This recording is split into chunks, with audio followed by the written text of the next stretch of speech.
അൽഹംദുലില്ലാ അൽഹംദുലില്ലാ വഖഫ صالح الذين وصلي وسلم على خاتم الأنبياء والمرسلين وعلى آله وصحبه أجمعين أما بعد. പ്രിയമുള്ളവരെ,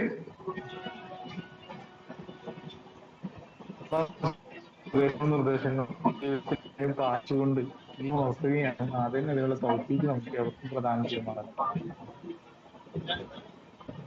ജൂൺ 5-നായിരുന്നു ലോക പരിസ്ഥിതി ദിനമായി നമ്മൾ ആചരിച്ചു പോകുന്നത്. ജൂൺ 5 എന്ന് പറയുമ്പോൾ, അല്ലെങ്കിൽ ഈ ഒരു സമയം, പരിസ്ഥിതിയെ കുറിച്ചും നമ്മുടെ പ്രകൃതിയെ കുറിച്ചും ഒക്കെ ആളുകൾ സംസാരിക്കുകയും അതിന്റെ ആഘാതത്തെ, പരിസ്ഥിതി ആഘാതത്തെ കുറിച്ചുള്ള പഠനങ്ങളും ചർച്ചകളും ഒക്കെ വളരെ സജീവമാകുന്ന ഒരു സമയമാണ്. ഈ ഒരു ജൂൺ 5 പരിസ്ഥിതി ദിനം ആചരിച്ചു തുടങ്ങിയ ഒരു കാലം അത്രയൊന്നും ആയിട്ടില്ല. 1973-ലാണ് ആദ്യമായിട്ട് പരിസ്ഥിതി ദിനം ആചരിച്ചു വന്നത്. 1972-ൽ സ്വീഡനിൽ വെച്ച് നടന്ന UN-യുടെ ഒരു യോഗത്തിലാണ് പരിസ്ഥിതിക്ക് വേണ്ടി ഒരു ദിവസം ഉണ്ടാവണം, അങ്ങനെ ചർച്ചകൾ ഉണ്ടാവുകയും അടുത്ത വർഷം 1973-ൽ അത് ആരംഭിക്കുകയും ചെയ്തു. ഓരോ വർഷവും ഓരോ പ്രത്യേക പ്രമേയങ്ങൾ പ്രധാനമായും ചർച്ചയ്ക്കെടുത്താണ് ഐക്യരാഷ്ട്രസഭ പരിസ്ഥിതി ആചരിക്കുന്നത്. ആദ്യമായി ഓൺലി ഓൺ എർത്ത് എന്ന് പറഞ്ഞ് ഭൂമിയെ കുറിച്ചുള്ള ചർച്ചകളും 2026-ൽ നമുക്ക് കാണാൻ കഴിയും. ക്ലൈമറ്റ് ചേഞ്ചുകൾ, പരിസ്ഥിതിയിലെ ക്ലൈമറ്റ് ചേഞ്ചുകളുമായി ബന്ധപ്പെട്ട ഒരു ക്യാപ്ഷനാണ് ഐക്യരാഷ്ട്രസഭ പരിസ്ഥിതി ദിനവുമായി ബന്ധപ്പെട്ട് എടുത്തിട്ടുള്ളത്. ഞാൻ പറഞ്ഞു വരുന്നത്, ഇങ്ങനെ അധിക കാലമൊന്നും ആയിട്ടില്ല, 1973-ന് ശേഷമാണ്. ഇത് മാത്രല്ല, പ്രകൃതിയെ കുറിച്ച് തന്നെ നമ്മൾ ഉണ്ടാക്കിയ നിയമങ്ങൾക്കൊക്കെയും അധിക കാലഘട്ടമൊന്നും ആയിട്ടില്ല. നമ്മൾ ഈ ഫോറസ്റ്റേഷനെ കുറിച്ച് പറയുമ്പോഴും, നമ്മൾ പ്രകൃതിയെ സംരക്ഷിക്കുന്നതിനെ കുറിച്ച് പറയുമ്പോൾ, ഇപ്പൊ ഇന്നലെ ഓഷ്യൻ ഡേ ആയി, സമുദ്ര ദിനമായിരുന്നു. അതും നമ്മൾ പരിശോധിക്കുമ്പോൾ അധിക കാലമൊന്നുമായിട്ട്, കുറച്ചു കാലമായിട്ടുള്ളൂ ഇങ്ങനെ ഒരു ദിവസം ആചരിക്കുകയും പ്രത്യേകമായിക്കൊണ്ടൊരു കരുതലും ഒരു ജാഗ്രതയും ഒക്കെ ഉണ്ടാകണമെന്ന് നമ്മൾ പറയുന്നത്. അതേപോലെ വൈൽഡ് പ്രൊട്ടക്ഷൻ ആക്ട് നമുക്കറിയാം, 1970-ലാണ് ഉണ്ടായത്. ഞാൻ പറഞ്ഞു വരുന്നത് 1972-ലാണ്. ഞാൻ പറഞ്ഞു അധിക കാലമൊന്നും ആകാത്ത ഇത്ര നിയമങ്ങൾ നമുക്ക് കാണാൻ കഴിയും. പക്ഷെ ഇതിനേക്കാളൊക്കെ എത്രയോ വർഷങ്ങൾക്ക് മുമ്പ് സമൂഹങ്ങൾ പരിസ്ഥിതിയെ കുറിച്ച് സംസാരിക്കുന്നതിന് മുമ്പ്, പ്രകൃതിയെ കുറിച്ച് സംസാരിക്കുന്നതിന് മുമ്പ്, അതിന്റെ പൊല്യൂഷനുള്ള പരിഹാരമാണ് മരം നടുക എന്ന് പറയുന്നത്, ഫോറസ്റ്റേഷൻ എന്ന്, വനവൽക്കരണം എന്ന് ആലോചിക്കുന്നതിന് മുമ്പ്, ചർച്ച ചെയ്യുന്നതിനൊക്കെ വർഷങ്ങൾക്ക് മുമ്പ്, നൂറ്റാണ്ടുകൾക്ക് മുമ്പ് വിശുദ്ധ ഇസ്ലാം പ്രകൃതിയെ വളരെ ഗൗരവത്തോടു കൂടി കൈകാര്യം ചെയ്തു എന്ന് നമുക്ക് കാണാൻ കഴിയും. അത് പറയാൻ വേണ്ടിയിട്ടാണ് ഞാൻ ഈ ആമുഖമായിക്കൊണ്ട് ഇത്രയും കാര്യം പറഞ്ഞു പോകുന്നത്. പ്രകൃതി എങ്ങനെയാണ് നമ്മൾ പരിപാലിക്കേണ്ടത്, പ്രകൃതിയിൽ ഇണങ്ങി എങ്ങനെയാണ് നമ്മൾ ജീവിക്കേണ്ടത്, എന്തൊക്കെയാണ് നമുക്ക് ചെയ്യാൻ കഴിയുക. ഇബാദത്തുകളെ കുറിച്ച് പറയുന്ന കൂട്ടത്തിലാണ്, ആരാധനയെ കുറിച്ച് പറയുന്ന കൂട്ടത്തിൽ തന്നെയാണ് പ്രവാചകൻ സല്ലല്ലാഹു അലൈഹി വസല്ലം വനവൽക്കരണത്തെ കുറിച്ചും അതുപോലെ തന്നെ മരം നടുന്നതിനെ കുറിച്ചും ഒക്കെ നമുക്ക് പറഞ്ഞു തരുന്നതായി വളരെ കൗതുകത്തോടു കൂടി തന്നെ നമുക്ക് 2 ഹദീസുകൾ സാന്ദർഭികമായി നിങ്ങൾ ശ്രദ്ധയിൽപ്പെടുത്താണ്. നമുക്ക് അറിയാവുന്നതാണെങ്കിൽ കൂടി ഈ വിഷയത്തിൽ ഇസ്ലാമിന്റെ കൃത്യമായ ഒരു കാഴ്ചപ്പാട്, ആ ഹദീസുകൾ കൃത്യമായി നമ്മൾ വായിക്കുമ്പോൾ നമുക്ക് മനസ്സിലാകും എത്ര ഉൾക്കാഴ്ചയോട് കൂടിയിട്ടാണ് നമ്മുടെ മതം ഇതിനെക്കുറിച്ചൊക്കെ സംസാരിച്ചിട്ടുള്ളത്. ആ ഒരു ധാരണ കൂടി നമുക്ക് കിട്ടേണ്ടതുണ്ട്. നമുക്കൊരു പ്രൗഡാണ്, നമുക്കൊരു അഭിമാനമാണ്. നമ്മുടെ മതം എന്ന് പറഞ്ഞാൽ അത് സർവകാലികമാണ്, ഏത് കാലഘട്ടത്തിനും സ്യൂട്ടബിൾ ആയ മതമാണ്, ഏത് കാലഘട്ടത്തിനും അനുയോജ്യമായ ഒരു മതത്തിന്റെ വക്താക്കളാണ് നമ്മൾ എന്നുള്ളത് നമുക്ക് ഏറെ അഭിമാനകരമാണ്. ആ ഹദീസുകളൊന്ന് പരിശോധിക്കുമ്പോൾ നമുക്കത് മനസ്സിലാകുന്നതാണ്. നോക്കൂ, ഒന്നാമത്തെ ഹദീസ്, മാമിൻ മുസ്ലിമിൻ യഗ്രിസു ഗർസൻ ഔ യസ്റഉ സർഅൻ ഫയഅകുലു മിൻഹു തയ്റുൻ ഔ ഇൻസാനുൻ ഔ ബഹീമ ഇല്ലാ കാന ലഹു ബിഹി സദഖ.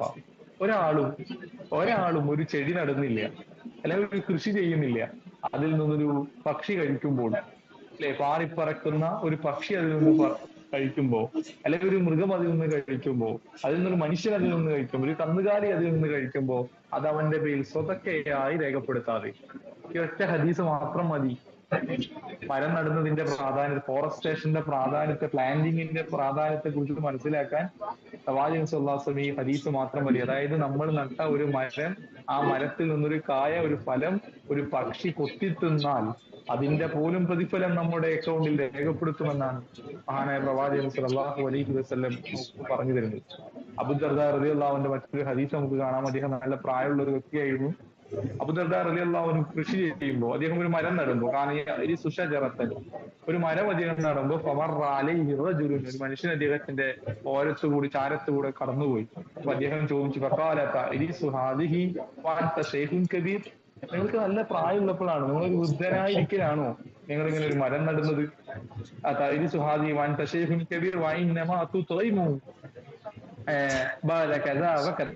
ഇത്ര കാലമെങ്കിലും എടുക്കും നിങ്ങൾക്ക് നിങ്ങൾ നട്ട ആ മരത്തിന്റെ ഫലം നിങ്ങൾക്ക് ലഭിക്കാൻ. അതായത് അതിനു മുമ്പ് ഒരുപക്ഷെ നിങ്ങൾ മരണപ്പെട്ടേക്കാം എന്നാണ് സൂചിപ്പിക്കുന്നത്. അപ്പൊ നിങ്ങൾക്കൊരു ഉപകാരം നിങ്ങൾക്ക് ലഭിക്കുന്നില്ലല്ലോ, അതിന്റെ കായ് തിന്നാൻ, അതിന്റെ ഫലം നിങ്ങൾക്ക് ലഭിക്കുകയില്ലല്ലോ എന്ന് പറഞ്ഞ അബൂദർദ റളിയല്ലാഹു അൻഹുവോട് അങ്ങനെ പറയപ്പെട്ടപ്പോൾ, ഒരാൾ അങ്ങനെ പറഞ്ഞപ്പോൾ അബൂദർദ റളിയല്ലാഹു അൻഹു മറുപടി പറയുന്നത്, എനിക്ക് അതിന്റെ പ്രയോജനം കിട്ടാൻ വേണ്ടിയിട്ടല്ല, എനിക്ക് കഴിക്കാൻ വേണ്ടിയിട്ടല്ല ഞാൻ മരം നടുന്നത്. ഇതൊരു സുനനിന്റെ ഭാഗമാണ്, ഇതൊരു സുന്നത്തിന്റെ ഭാഗമാണ്. നമ്മള് മരം നടുമ്പോൾ നമുക്ക് ഒരു വർഷം കൊണ്ട് കായ്ക്കുന്നത്, 2 വർഷം കൊണ്ട് കായ്ക്കുന്നത് മാത്രമേ ഞാൻ നടുള്ളൂ, അങ്ങനെയല്ല. അബൂദർദ റളിയല്ലാഹു അൻഹു പറഞ്ഞത്, എനിക്ക് പരലോകത്ത് പ്രതിഫലം ലഭിക്കാൻ വേണ്ടിയിട്ടാണ്, അല്ലെങ്കിൽ ഒരു വരും തലമുറക്ക് വേണ്ടി അവർക്കിതേ മുന്നിൽ കണ്ടുകൊണ്ടാണ് ഞാൻ ഈ മരം നടുന്നത് എന്നാണ് അബൂദർദ റളിയല്ലാഹു അൻഹു നമുക്ക് പറഞ്ഞു തരുന്നത്. നമുക്ക് ആലോചിച്ച് നോക്കൂ, നമ്മൾ അങ്ങനെ നമുക്ക് വേണ്ടിയല്ല, വരും തലമുറയെ പ്രതീക്ഷിച്ചുകൊണ്ട്, നമ്മുടെ പേരക്കുട്ടികൾക്ക് വേണ്ടി, നമ്മുടെ മക്കൾക്ക് വേണ്ടി, വരും തലമുറക്ക് വേണ്ടി എത്രത്തോളം മരങ്ങൾ നമ്മൾ നട്ടിട്ടുണ്ട്. ആ സമൂഹത്തിന് വേണ്ടി കൂടി ആ പ്രകൃതിയെ എത്രത്തോളം നമ്മൾ സംരക്ഷിച്ചു നിർത്താൻ നമ്മൾ ജാഗരൂകരായിട്ടുണ്ട് എന്ന് നമ്മൾ പരിശോധിക്കേണ്ടതുണ്ട്. മൂന്നാമത്തെ ഹദീസ്, അന്ത്യനാൾ വരാണ്. ഈ ഹദീസ് പലപ്പോഴും നമ്മൾ കേട്ടതാണ്, പലർക്കും അറിയുന്ന ഹദീസാണ്. അന്ത്യനാൾ വരാണ്, അപ്പോൾ നിങ്ങളുടെ കയ്യിൽ ഒരു ഫസീലയുണ്ട്, ഒരു തൈ ഉണ്ടെങ്കിൽ അത് നടാൻ നിങ്ങൾക്ക് സാധ്യമാകുന്നുവെങ്കിൽ അത് നടാ. അതായത് അന്ത്യനാള് സംഭവിക്കുമ്പോൾ, കാഹളത്തിന്റെ ഊത്ത് നടക്കുമ്പോൾ, അന്ത്യനാള് ഉറപ്പായി എന്ന് നമുക്ക് മനസ്സിലാകുമ്പോൾ പോലും നമ്മുടെ കയ്യിലൊരു ഫസീലയുണ്ട്, ഒരു തൈയുണ്ട്, ആ തൈ നടാൻ പറ്റിയൊരു സാഹചര്യം നമുക്കുണ്ടെങ്കിൽ, ഒരു സമയം നമുക്ക് ലഭിക്കുകയാണെങ്കിൽ നിങ്ങൾ ആ തൈയാണ് നടേണ്ടത്. ഈ ഹദീസിൽ നിന്ന് വളരെ വ്യക്തമാണ്, വളരെ വ്യക്തമാണ്. നമുക്കതിൽ നിന്നുള്ള ഒരു റിസൾട്ട് ഒരു പക്ഷെ കിട്ടണമെന്നില്ല പോലും. പ്രകൃതിയെ സ്നേഹിക്കുകയാണ് പറഞ്ഞത്. ഇത്തരത്തിലുള്ള നാളേക്ക് വേണ്ടി അല്ലെങ്കിൽ ഒരു ചെടി നടുക എന്ന് പറയുന്നത്, അതിനൊക്കെ വലിയ പ്രതിഫലമുണ്ട് എന്നാണ് ഈ 3 ഹദീസ് നമ്മൾ കൃത്യമായി നമുക്ക് മനസ്സിലാക്കുമ്പോൾ സഹോദരങ്ങളെ നമുക്ക് ക്ലിയർ ആയി മനസ്സിലാവുന്ന, ക്രിസ്റ്റൽ ക്ലിയർ ആയിക്കൊണ്ട് നമുക്ക് മനസ്സിലാവുന്ന കാര്യങ്ങൾ. ഞാൻ പറഞ്ഞു വരുന്നത്, പ്രകൃതിയെ സ്നേഹിക്കുക എന്ന് പറയുന്നത് അത് പുതിയ കാലഘട്ടത്തിൽ പ്രകൃതിവാദമായി കടന്നു വന്നൊരു ചിന്താധാരയെ, മരം നടുക എന്ന് പറയുന്നത് അത് ഏതെങ്കിലും ചില ആളുകൾ, പരിസ്ഥിതിവാദികൾ ഉന്നയിച്ചൊരു പ്രശ്നമേ അല്ല. വർഷങ്ങൾക്ക് മുമ്പ് നമ്മുടെ മതം ഇതൊക്കെ നമ്മളെ പഠിപ്പിച്ചിട്ടുണ്ട്, വളരെ കൃത്യമായി നമ്മളിത് പഠിപ്പിച്ചിട്ടുണ്ട്. എങ്ങനെയാണ് നീ ജീവിക്കേണ്ടത് കൃത്യമായി. വിശുദ്ധ ഖുർആൻ നമ്മൾ പരിശോധിക്കുമ്പോൾ ഖുർആനിൽ ഒരു പ്രയോഗം നമുക്ക് കാണാം. എന്നാണ്. എന്ന് പറയുന്ന ഒരു വാക്കാണ്, ഒരു സമൂഹം എന്ന വാക്കാണ്. മനുഷ്യനെ മാത്രമല്ല, ഇവിടുത്തെ പക്ഷി മൃഗാദികളെയും ഇവിടുത്തെ കന്നുകാലികളെയും ഒക്കെ ഉപയോഗിക്കുമ്പോൾ എന്ന് പറയുന്ന പദം വിശുദ്ധ ഖുർആൻ ഉപയോഗിച്ചതായി നമുക്ക് കാണാം. അതും ഒരു സമൂഹമാണ്. നമ്മളെ പോലെ തന്നെ ഈ ഭൂമിയിൽ ജീവിക്കാൻ അവകാശമുള്ളവരാണ് നമുക്ക് ചുറ്റും ജീവിക്കുന്ന പക്ഷി മൃഗാദികൾ, അതുപോലത്തെ എല്ലാ വസ്തുക്കളും അങ്ങനെയാണ് എന്നൊരു കൃത്യമായ ഒരു ധാരണ വിശുദ്ധ ഇസ്ലാം മുന്നോട്ട് വെക്കുന്നുണ്ട്. നമ്മൾ മാത്രം ജീവിച്ചാൽ പോലെ, നമ്മളൊരു സമൂഹമായി, ഒരു സൊസൈറ്റിയായി ജീവിക്കുമ്പോൾ മറ്റുള്ളവരൊക്കെ നമ്മൾ ചൂഷണം ചെയ്യേണ്ടവരാണ്, മറ്റുള്ളവരൊക്കെ നമ്മൾ നശിപ്പിക്കേണ്ടതാണ് എന്നൊരു അർത്ഥമല്ല, എന്നൊരു ആശയമല്ല ഇസ്ലാം പ്രതിനിധാനം ചെയ്യുന്നത്. ഇസ്ലാം പ്രതിനിധാനം ചെയ്യുന്നത് അവരും ഒരു സമൂഹമാണ്, അവരൊരു സൊസൈറ്റിയാണ്. അവരെ നിങ്ങൾ മാനിക്കേണ്ടതുണ്ട്, അവരെ നിങ്ങൾ ആദരിക്കേണ്ടതുണ്ട്. നിങ്ങൾക്ക് ഭക്ഷണം കഴിക്കാം, നിങ്ങൾക്കൊക്കെ ചെയ്യാം, പക്ഷേ അമിതമാകരുത്. കാരണം അതൊരു ഉമമാണ് എന്നാണ് വിശുദ്ധ ഖുർആനിലൂടെ അല്ലാഹു സുബ്ഹാനഹു വ തആല മൃഗങ്ങളെ കുറിച്ചും പക്ഷികളെ കുറിച്ചും ഒക്കെ നമുക്ക് പറഞ്ഞു തരുന്നത്. അതുകൊണ്ട് തന്നെ വളരെ കൃത്യമായിക്കൊണ്ട് തന്നെ നമുക്ക് ആ ഒരു ചിന്താധാര ഉണ്ടാകണം. 2 കാര്യങ്ങളാണ് കൺവേ ചെയ്യാൻ ഈ സന്ദർഭത്തിൽ വളരെ ഹ്രസ്വമായ ഈ നിമിഷത്തിൽ ഞാൻ ആഗ്രഹിച്ചിട്ടുള്ളത്. അതിലൊന്ന് പ്രകൃതിയോട് ഇണങ്ങി ജീവിക്കുന്ന ഒരു വ്യക്തിത്വമായി നമ്മൾ മാറേണ്ടതുണ്ട്. അത് നമ്മളെ പഠിപ്പിച്ചത് ഏതെങ്കിലും പ്രകൃതിവാദികളല്ല, അല്ലെങ്കിൽ ഏതെങ്കിലും ഒരു ദിവസം മാത്രം ചെടി നടുന്നതിനെ കുറിച്ചല്ല നമ്മൾ സംസാരിക്കുന്നത്. ഇസ്ലാമാണ്. മരം നടുന്നതിനെ നമ്മൾ പ്രോത്സാഹിപ്പിച്ചത് മതമാണ്.